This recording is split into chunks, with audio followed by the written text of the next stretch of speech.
نحمدہ و نصلی علی رسول الکریم اما بعد۔ آج کے ہمارے سبق میں اہمیت توحید باری تعالیٰ کو بیان کیا جائے گا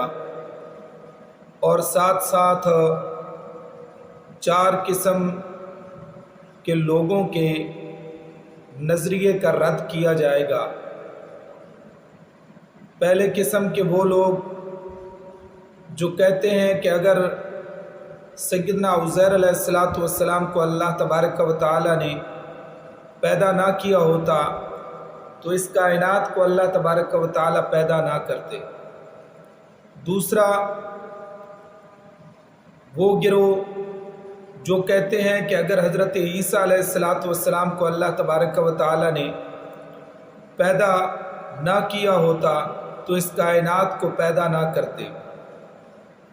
تیسرے قسم کے وہ لوگ جو کہتے ہیں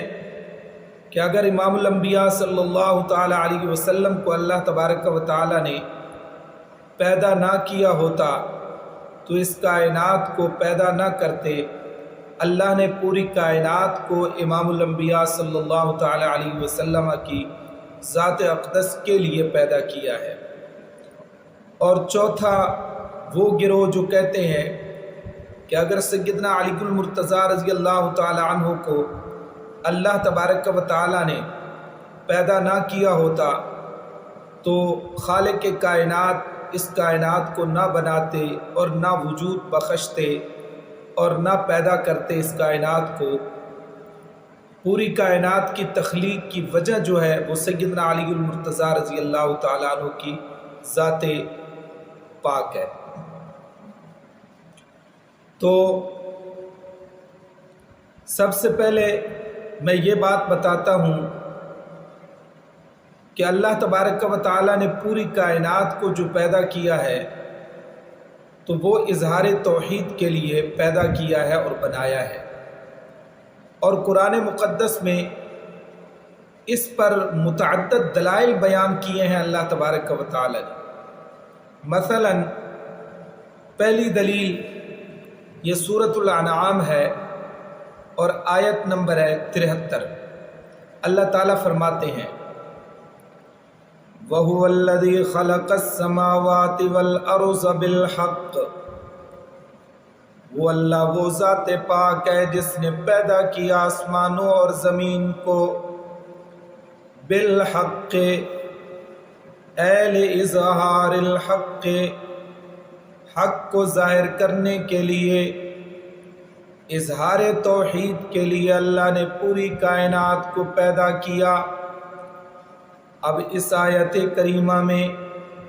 اللہ نے زمین و آسمان کی پیدائش کی وجہ بتا دی کہ اللہ نے زمین و آسمان کو کیوں پیدا کیا۔ اس لیے اللہ نے پیدا کیا کہ حق کو ظاہر کرے، اظہار توحید کرے۔ دوسری دلیل یہ سورہ ابراہیم ہے، آیت نمبر 19 میں اللہ تبارک و تعالیٰ فرماتے ہیں أَلَمْ تَرَ أَنَّ اللَّهَ خَلَقَ السَّمَاوَاتِ وَالْأَرْضَ، کیا نہیں دیکھا آپ نے کہ بے شک پیدا کیا اللہ نے آسمانوں اور زمین کو بالحق، لِإِظْهَارِ الْحَقِّ، کے حق کو ظاہر کرنے کے لیے۔ آگے تیسری دلیل سورۃ الحجر آیت نمبر 85، اللہ تعالیٰ فرماتے ہیں وَمَا خَلَقْنَا السَّمَاوَاتِ وَالْأَرْضَ وَمَا بَيْنَهُمَا إِلَّا بِالْحَقِّ، اور نہیں پیدا کیا ہم نے آسمانوں اور زمین کو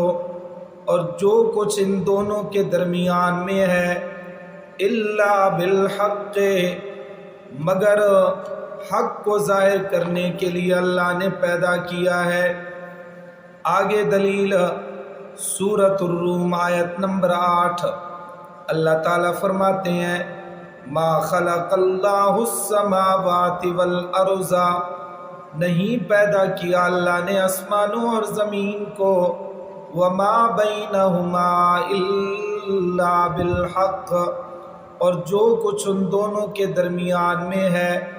الا بالحق، مگر حق کو ظاہر کرنے کے لیے۔ آگے سورۃ الاحقاف میں آیت نمبر 3 اللہ تعالیٰ فرماتے ہیں ما خلقنا السماوات والارض وما بینہما الا بالحق، نہیں پیدا کیا ہم نے آسمانوں اور زمین کو اور جو کچھ ان دونوں کے درمیان میں ہے، الا بالحق، اہل اظہار الحق، مگر حق کو ظاہر کرنے کے لیے۔ اب یہ قرآن مقدس کی چند ایک آیات ہے جن میں اللہ تبارک و تعالی نے بالکل واضح الفاظ کے اندر فرمایا کہ ہم نے زمین و آسمان کو اور جو کچھ ان دونوں کے درمیان میں ہے اس کو اظہار حق کے لیے، اظہار توحید کے لیے پیدا کیا ہے۔ تو اللہ نے آسمانوں کو اپنی توحید کے اظہار کے لیے پیدا کیا، زمین کو توحید کے اظہار کے لیے پیدا کیا، جو کچھ ان دونوں کے درمیان میں ہے توحید کے اظہار کے لیے پیدا کیا۔ نہ کہ اللہ نے اس لیے پیدا کیا کہ زمین و آسمان کو اللہ نے حضرت عزیر علیہ السلام کے لیے پیدا کیا، یا حضرت عیسیٰ علیہ السلام کے لیے پیدا کیا، یا امام الانبیاء حضرت محمد الرسول اللہ صلی اللہ تعالی علیہ وسلم کے لیے پیدا کیا، یا حضرت علی المرتضیٰ رضی اللہ تعالی عنہ کے لیے پیدا کیا۔ اللہ نے نہ تو زمین و آسمان کو حضرت عزیر علیہ السلام کی وجہ سے پیدا کیا، نہ حضرت عیسیٰ علیہ السلام کی وجہ سے پیدا کیا، نہ امام الانبیاء کی وجہ سے پیدا کیا، اور نہ حضرت علی المرتضیٰ رضی اللہ تعالیٰ عنہ کی وجہ سے پیدا کیا، بلکہ اللہ نے زمین و آسمان اور جو کچھ ان دونوں کے درمیان میں ہے اظہار حق کے لیے پیدا کیا ہے، توحید کے اظہار کے لیے پیدا کیا ہے۔